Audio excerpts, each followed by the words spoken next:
Welcome back to Wall Street Confidential. We have for a week now been going through the Dow 30, the picks, Jim Cramer's picks for 2009, how they're going to fare in the new year. And we've got three left: United Technologies, Walmart, and ExxonMobil. Welcome, Jim. Farnoosh. All right, now United Technologies, a skimpy dividend, and a lot of your bets have been based on the dividend. Yeah, I just don't see. I mean, United Technologies is one of those companies where I think it just struggles in 2009. It doesn't have a good yield. It's not that cheap on a price-to-earnings multiple. It has a new CEO. I always question these companies with a new CEO. The value added here is not clear. It needs a strong international economy. It's obviously not as levered to finance as GE, by the way. But I just don't, I think it's a it's just nothing to write home about.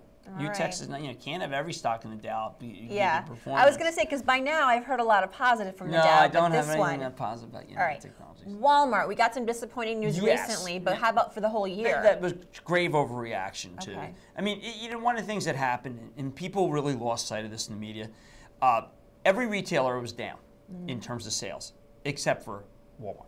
But because Walmart had set the bar at 2 instead of 1, the stock got killed. I want to look at this very differently. I want to say, okay, listen, who's still up, who's still doing well in comps versus who's doing badly? Forget the expectations. It's only Walmart. So you got this amazing buying opportunity to buy it at 51, and you got to take it. You just have to take it. All right, and finally, ExxonMobil, they're saying that oil prices will go up in 2009. Good for Exxon. Right. But what's bad for Exxon? Well, Exxon's talking about making a very big acquisition. At least that was in the Wall Street Journal. And I also feel that Exxon stock has peaked here because it correctly telegraphed the decline. The stock went down ahead of oil. I think it's correctly telegraphing the peak right here. But it generates a lot of cash and it ain't going to do badly no matter what. It's just not.